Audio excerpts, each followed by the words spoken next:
वराह, नृसिंह, वामन और परशुराम अवतार की कथा। अग्निदेव कहते हैं, वशिष्ठ, अब मैं वराह अवतार की पाप नाशिनी कथा का वर्णन करता हूं। पूर्व काल में हिरण्याक्ष नामक दैत्य असुरों का राजा था। वो देवताओं को जीतकर स्वर्ग में रहने लगा। देवताओं ने भगवान विष्णु के पास जाकर उनकी स्तुति की। तब उन्होंने यज्ञ वाराह रूप धारण किया और देवताओं के लिए कंटक रूप उस दानव को दैत्यों सहित मारकर धर्म एवं देवताओं आदि की रक्षा की। इसके बाद वे भगवान श्रीहरि अंतर्ध्यान हो गए। हिरण्याक्ष के एक भाई था जो हिरण्यकश्यपु के नाम से प्रसिद्ध था। उसने देवताओं के यज्ञ भाग अपने अधीन कर लिए और उन सब के अधिकार छीनकर स्वयं ही उनका उपभोग करने लगा। भगवान ने नरसिंह रूप धारण करके उसके सहायक असुरों सहित उस दैत्य का वध किया। तत्पश्चात संपूर्ण देवताओं को अपने अपने पद पर प्रतिष्ठित कर दिया। उस समय देवताओं ने उन नरसिंह का स्तवन किया। पूर्व काल में देवता और असुरों में युद्ध हुआ। उस युद्ध में बलि आदि दैत्यों ने देवताओं को परास्त करके उन्हें स्वर्ग से निकाल दिया। तब वे श्री हरि की शरण में गए। भगवान ने उन्हें अभयदान दिया और कश्यप तथा अदिति की स्तुति से प्रसन्न हो वे अदिति के गर्भ से वामन रूप में प्रकट हुए। उस समय दैत्यराज बलि गंगा द्वार में यज्ञ कर रहे थे। भगवान उनके यज्ञ में गए और वहां यजमान की स्तुति का गान करने लगे। वामन के मुख से वेदों का पाठ सुनकर राजा बलि उन्हें वर देने को उद्यत हो गए और शुक्राचार्य के मना करने पर भी बोले, ब्राह्मण, आपकी जो इच्छा हो मुझसे मांगे, मैं आपको वो वस्तु अवश्य दूंगा। वामन ने बलि से कहा, मुझे अपने गुरु के लिए 3 पग भूमि की आवश्यकता है, वही दीजिए। बलि ने कहा, अवश्य दूंगा। तब संकल्प का जल हाथ में पड़ते ही भगवान वामन अवामन हो गए। उन्होंने विराट रूप धारण कर लिया और भूरलोक, भुवरलोक एवं स्वर्गलोक को अपने 3 पगों से नाप लिया। श्री हरि ने बलि को सूतल लोक में भेज दिया और त्रिलोकी का राज्य इंद्र को दे डाला। इंद्र ने देवताओं के साथ श्री हरि का स्तवन किया। वे तीनों लोकों के स्वामी होकर सुख से रहने लगे। ब्राह्मण, अब मैं परशुराम अवतार का वर्णन करूंगा, सुनो। देवता और ब्राह्मण आदि का पालन करने वाले श्री हरि ने जब देखा कि भूमंडल के क्षत्रिय उद्धत स्वभाव के हो गए हैं, तो वे उन्हें मारकर पृथ्वी का भार उतारने और सर्वत्र शांति स्थापित करने के लिए जमदग्नि के अंश द्वारा रेणुका के गर्भ से अवतीर्ण हुए। भृगुनंदन परशुराम शस्त्र विद्या के पारंगत विद्वान थे। उन दिनों कृतवीर्य का पुत्र राजा अर्जुन भगवान दत्तात्रेय जी की कृपा से 1000 बाहें पाकर समस्त भूमंडल पर राज्य करता था। एक दिन वो वन में शिकार खेलने के लिए गया। वहां वो बहुत थक गया। उस समय जमदग्नि मुनि ने उन्हें सेना सहित अपने आश्रम पर निमंत्रित किया और कामधेनु के प्रभाव से सबको भोजन कराया। राजा ने मनु से कामधेनु को अपने लिए मांगा, किंतु उन्होंने देने से इनकार कर दिया। तब उसने बलपूर्वक उस धेनु को छीन लिया। ये समाचार पाकर परशुराम जी ने है पुरी में जा उसके साथ युद्ध किया और अपने फरसे से उसका मस्तक काटकर रणभूमि में उसे मार गिराया। फिर वे कामधेनु को साथ लेकर अपने आश्रम पर लौट आए। एक दिन परशुराम जी जब वन में गए हुए थे, कृतवीर्य के पुत्रों ने आकर अपने पिता के वैर का बदला लेने के लिए जमदग्नि मुनि को मार डाला। जब परशुराम जी लौट कर आए तो पिता को मारा गया देख उनके मन में बड़ा क्रोध हुआ। उन्होंने 21 बार समस्त भूमंडल के क्षत्रियों का संहार किया। फिर कुरुक्षेत्र में 5 कुंड बनाकर वहीं उन्होंने अपने पितरों का तर्पण किया और सारी पृथ्वी कश्यप मुनि को दान देकर वे महेंद्र पर्वत पर रहने लगे। इस प्रकार कूर्म, वराह, नृसिंह, वामन तथा परशुराम अवतार की कथा सुनकर मनुष्य स्वर्गलोक में जाता है।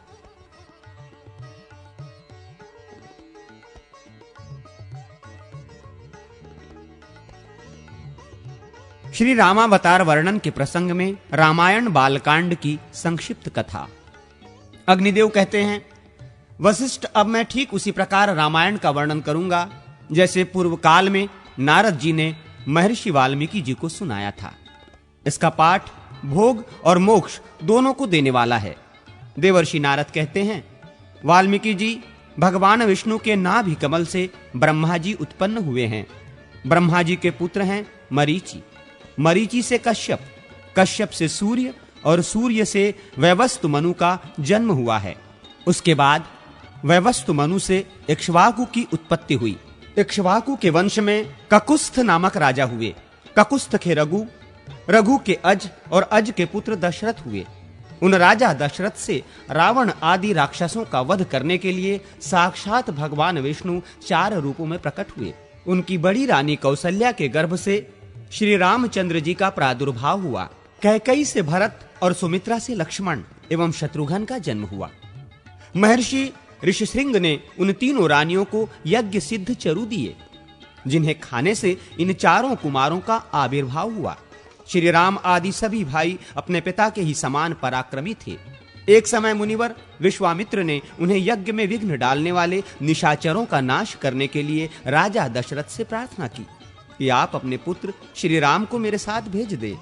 तब राजा ने मुनि के साथ श्री राम और लक्ष्मण को भेज दिया। श्री रामचंद्र जी ने वहां जाकर मुनि से अस्त्र शस्त्रों की शिक्षा पाई और ताड़का नाम वाली निशाचरी का वध किया। फिर उन बलवान वीर ने मारीच नामक राक्षस को मानवास्त्र से मोहित करके दूर फेंक दिया और यज्ञ विघातक राक्षस सुबाहु को दलबल सहित मार डाला। इसके बाद वे कुछ काल तक मुनि के सिद्धाश्रम में भी रहे। तत्पश्चात विश्वामित्र आदि महर्षियों के साथ लक्ष्मण सहित श्री राम मिथिला नरेश का धनुष यज्ञ देखने के लिए गए। अपनी माता अहिल्या के उद्धार की वार्ता सुनकर संतुष्ट हुए। शतानंद जी ने निमित्त कारण बनकर श्री राम से विश्वामित्र मुनि के प्रभाव का वर्णन किया। राजा जनक ने अपने यज्ञ में मुनियों सहित श्री रामचंद्र जी का पूजन किया। श्री राम ने धनुष को चढ़ा दिया और उसे अनायास ही तोड़ डाला। तदनंतर महाराज जनक ने अपनी अयोनिजा कन्या सीता को, जिसके विवाह के लिए पराक्रम ही शुल्क निश्चित किया गया था, श्री रामचंद्र जी को समर्पित किया। श्री राम ने भी अपने पिता राजा दशरथ आदि गुरुजनों के मिथिला में पधारने पर सबके सामने सीता का विधि पूर्वक पाणी ग्रहण किया। उस समय लक्ष्मण ने भी मिथिलेश कन्या उर्मिला को अपनी पत्नी बनाया। राजा जनक के छोटे भाई कुशध्वज थे। उनकी 2 कन्याएं थीं, श्रुतकीर्ति और मांडवी। इनमें मांडवी के साथ भरत ने और श्रुतकीर्ति के साथ शत्रुघ्न ने विवाह किया। तदनंतर राजा जनक से भली भांति पूजित हो श्री रामचंद्र जी ने वशिष्ठ आदि महर्षियों के साथ वहां से प्रस्थान किया। मार्ग में जमदग्नि नंदन परशुराम को जीतकर वे अयोध्या पहुंचे। वहां जाने पर भरत और शत्रुघ्न अपने मामा राजा युधाजीत की राजधानी को चले गए। अयोध्या कांड की संक्षिप्त कथा। नारद जी कहते हैं, भरत के ननिहाल चले जाने पर लक्ष्मण सहित श्री रामचंद्र जी ही पिता माता आदि के सेवा सत्कार में रहने लगे। एक दिन राजा दशरथ ने श्री रामचंद्र जी से कहा, रघुनंदन मेरी बात सुनो। तुम्हारे गुणों पर अनुरक्त हो प्रजाजनों ने मन ही मन तुम्हें राज सिंहासन पर अभिषिक्त कर दिया है। प्रजा की यह हार्दिक इच्छा है कि तुम युवराज बनो, अतः कल प्रातः काल मैं तुम्हें युवराज पद प्रदान कर दूंगा। आज रात में तुम सीता सहित उत्तम व्रत का पालन करते हुए संयम पूर्वक रहो। राजा के 8 मंत्रियों तथा वशिष्ठ जी ने भी उनकी इस बात का अनुमोदन किया।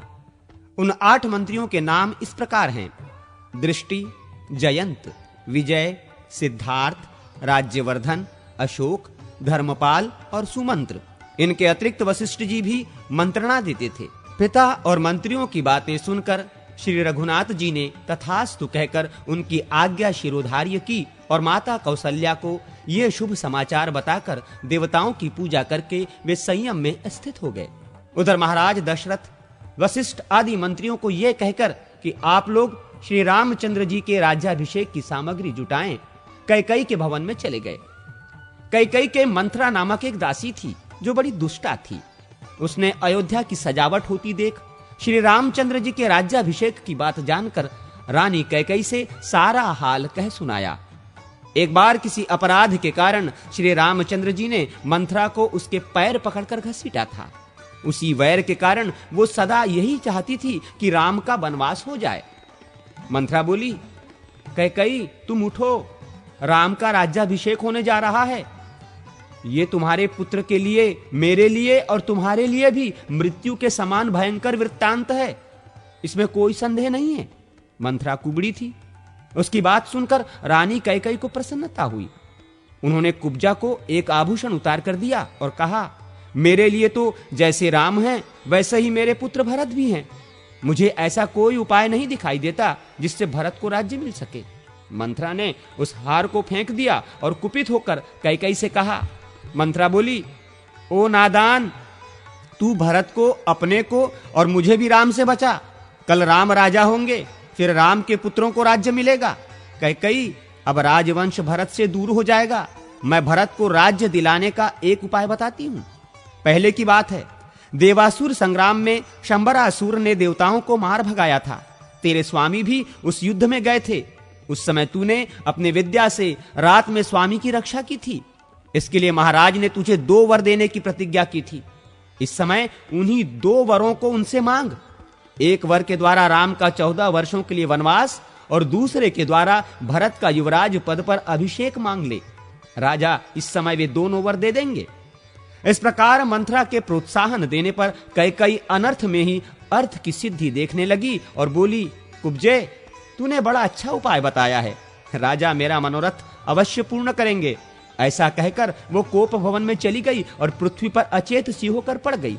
उधर महाराज दशरथ ब्राह्मण आदि का पूजन करके जब कैकेयी के भवन में आए तो उसे रोष से भरी हुई देखा। तब राजा ने पूछा, सुंदरी, तुम्हारी ऐसी दशा क्यों हो रही है? तुम्हें कोई रोग तो नहीं सता रहा है अथवा किसी भय से व्याकुल तो नहीं हो? बताओ क्या चाहती हो? मैं अभी तुम्हारी इच्छा पूर्ण करता हूं। जिन श्री राम के बिना मैं क्षण भर भी जीवित नहीं रह सकता, उन्हीं की शपथ खाकर कहता हूं तुम्हारा मनोरथ अवश्य पूर्ण करूंगा। सच सच बताओ क्या चाहती हो? कैकेयी बोली, राजन, यदि आप मुझे कुछ देना ही चाहते हो तो अपने सत्य की रक्षा के लिए पहले के दिए हुए 2 वरदान देने की कृपा करें। मैं चाहती हूं राम 14 वर्षों तक संयम पूर्वक वन में निवास करे और इन सामग्रियों के द्वारा आज ही भरत का युवराज पद पर अभिषेक हो जाए। महाराज, यदि ये दोनों वरदान आप मुझे नहीं देंगे तो मैं विष पीकर मर जाऊंगी। ये सुनकर राजा दशरथ वज्र से आहत हुए की भांति मूर्छित होकर भूमि पर गिर पड़े। फिर थोड़ी देर में चेत होने पर उन्होंने कैकेयी से कहा। दशरथ बोले, पाप पूर्ण विचार रखने वाली कैकेयी, तू समस्त संसार का अप्रिय करने वाली है। अरे, मैंने या राम ने तेरा क्या बिगाड़ा है तो तू मुझसे ऐसी बात कहती है? केवल तुझे प्रिय लगने वाला ये कार्य करके मैं संसार में भली भांति निंदित हो जाऊंगा। तू मेरी स्त्री नहीं, काल रात्रि है। मेरा पुत्र भरत ऐसा नहीं है। पापिनी, मेरे पुत्र के चले जाने पर जब मैं मर जाऊंगा तो तू विधवा होकर राज्य करना। राजा दशरथ सत्य के बंधन में बंधे थे। उन्होंने श्री रामचंद्र जी को बुलाकर कहा, बेटा, कैकेयी ने मुझे ठग लिया। तुम मुझे कैद करके राज्य को अपने अधिकार में कर लो, अन्यथा तुम्हें वन में निवास करना होगा और कैकेयी का पुत्र भरत राजा बनेगा। श्री रामचंद्र जी ने पिता और कैकेयी को प्रणाम करके उनकी प्रदक्षिणा की और कौशल्या के चरणों में मस्तक झुकाकर उन्हें सांत्वना दी। फिर लक्ष्मण और पत्नी सीता को साथ ले ब्राह्मणों, दीनों और अनाथों को दान देकर सुमंत्र सहित रथ पर बैठकर वे नगर से बाहर निकले। उस समय माता पिता आदि शोक से आतुर हो रहे थे। उस रात में श्री रामचंद्र जी ने तमसा नदी के तट पर निवास किया। उनके साथ बहुत से पुरवासी भी गए थे। उन सबको सोते छोड़कर वे आगे बढ़ गए। प्रातः काल होने पर जब श्री रामचंद्र जी नहीं दिखाई दिए तो नगर निवासी निराश होकर पुनः अयोध्या लौट आए। श्री रामचंद्र जी के चले जाने से राजा दशरथ बहुत दुखी हुए। वे रोते रोते कैकेयी का महल छोड़कर कौशल्या के भवन में चले आए। उस समय नगर के समस्त स्त्री पुरुष और रनिवास की स्त्रियां फूट फूट कर रो रही थीं। श्री रामचंद्र जी ने चीर वस्त्र धारण कर रखा था। वे रथ पर बैठे बैठे श्रृंगेश्वरपुर जा पहुंचे। वहां निषाद राजगुह ने उनका पूजन स्वागत सत्कार किया। श्री रघुनाथ जी ने इंदगी वृक्ष की जड़ के निकट विश्राम किया। लक्ष्मण और गुह दोनों रात भर जागकर पहरा देते रहे। प्रातः काल श्री राम ने रथ सहित सुमंत्र को विदा कर दिया तथा स्वयं लक्ष्मण और सीता के साथ नाव से गंगा पार हो वे प्रयाग में गए। वहां उन्होंने महर्षि भरद्वाज को प्रणाम किया और उनकी आज्ञा ले वहां से चित्रकूट पर्वत को प्रस्थान किया। चित्रकूट पहुंचकर उन्होंने वास्तु पूजा करने के अनंतर पर्णकुटी बनाकर मंदाकिनी के तट पर निवास किया। रघुनाथ जी ने सीता को चित्रकूट पर्वत का रमणीय दृश्य दिखलाया। इसी समय एक कौवे ने सीता जी के कोमल श्री अंग में नखों से प्रहार किया। ये देख श्री राम ने उसके ऊपर सिंह के अस्त्र का प्रयोग किया। तब वो कौवा देवताओं की आश्रय छोड़कर श्री रामचंद्र जी की शरण में आया। तब उन्होंने उसकी केवल एक आंख नष्ट करके उसे जीवित छोड़ दिया। श्री रामचंद्र जी के वनगमन के पश्चात छठे दिन की रात में राजा दशरथ ने कौशल्या से पहले की एक घटना सुनाई, जिसमें उनके द्वारा कुमार अवस्था में सरयू के तट पर अनजान में यज्ञदत्त पुत्र श्रवण कुमार के मारे जाने का वृत्तांत था। श्रवण कुमार पानी लेने के लिए आया था। उस समय उसके घड़े के भरने से जो शब्द हो रहा था, उसकी आहट पाकर मैंने उसे कोई जंगली जंतु समझा और शब्द भेदी बाण से उसका वध कर डाला। यह समाचार पाकर उसके पिता और माता को बड़ा शोक हुआ। वे बारंबार विलाप करने लगे। उस समय श्रवण कुमार के पिता ने मुझे शाप देते हुए कहा, राजन, हम दोनों पति पत्नी पुत्र के बिना शोकातुर होकर प्राण त्याग रहे हैं। तुम भी हमारी ही तरह पुत्र वियोग के शोक से मरोगे। तुम्हारे पुत्र मरेंगे तो नहीं, किंतु उस समय तुम्हारे पास कोई पुत्र मौजूद न होगा। कौशल्य, आज उसका शाप मुझे स्मरण हो रहा है। जान पड़ता है अब इसी शोक से मेरी मृत्यु होगी। इतनी कथा कहने के पश्चात राजा ने हा राम कहकर स्वर्गलोक को प्रयाण किया। कौशल्या ने समझा महाराज शोक से आतुर हैं, इस समय नींद आ गई होगी। ऐसा विचार करके वे सो गईं। प्रातः काल जगाने वाले सुत, मागध और बंदी जन सोते हुए महाराज को जगाने लगे, किंतु वे ना जगे। तब उन्हें मरा हुआ जान रानी कौशल्या हाय मैं मारी गई कहकर पृथ्वी पर गिर पड़ी। फिर तो समस्त नर नारी फूट फूट कर रोने लगे। तत्पश्चात महर्षि वशिष्ठ ने राजा के शव को तैल भरी नौका में रखवाकर भरत को उनके ननिहाल से तत्काल बुलवाया। भरत और शत्रुघ्न अपने मामा के राजमहल से निकलकर सुमंत्र आदि के साथ शीघ्र ही अयोध्यापुरी में आए। यहाँ का समाचार जानकर भरत को बड़ा दुख हुआ। कैकेयी को शोक करती देख उसकी कठोर शब्दों में निंदा करते हुए बोले, अरे तूने मेरे माथे कलंक का टीका लगा दिया, मेरे सिर पर अपयश का भारी बोझ डाल दिया। फिर उन्होंने कौशल्या की प्रशंसा करके तैल पूर्ण नौका में रखे हुए पिता के शव का सरयू तट पर अंत्येष्टि संस्कार किया। तदनंतर वशिष्ठ आदि गुरुजनों ने कहा, भरत अब राज्य ग्रहण करो। भरत बोले, मैं तो श्री रामचंद्र जी को ही राजा मानता हूं, अब उन्हें यहां लाने के लिए वन में जाता हूं। ऐसा कहकर वे वहां से दलबल सहित चल दिए और श्रृंगेश्वरपुर होते हुए प्रयाग पहुंचे। वहां महर्षि भरद्वाज ने उन सबको भोजन कराया। फिर भरद्वाज को नमस्कार करके वे प्रयाग से चले और चित्रकूट में श्री राम एवं लक्ष्मण के समीप आ पहुंचे। वहां भरत ने श्री राम से कहा, रघुनाथ जी, हमारे पिता महाराज दशरथ स्वर्गवासी हो गए। अब आप अयोध्या में चलकर राज्य ग्रहण करें। मैं आपकी आज्ञा का पालन करते हुए वन में जाऊंगा। यह सुनकर श्री राम ने पिता का तर्पण किया और भरत से कहा, तुम मेरी चरण पादुका लेकर अयोध्या लौट जाओ, मैं राज्य करने के लिए नहीं चलूंगा। पिता के सत्य की रक्षा के लिए चीर एवं जटा धारण करके वन में ही रहूंगा। श्री राम के ऐसा कहने पर सदल बल भरत लौट गए और अयोध्या छोड़कर नंदी ग्राम में रहने लगे। वहां भगवान की चरण पादुकाओं की पूजा करते हुए वे राज्य का भली भांति पालन करने लगे।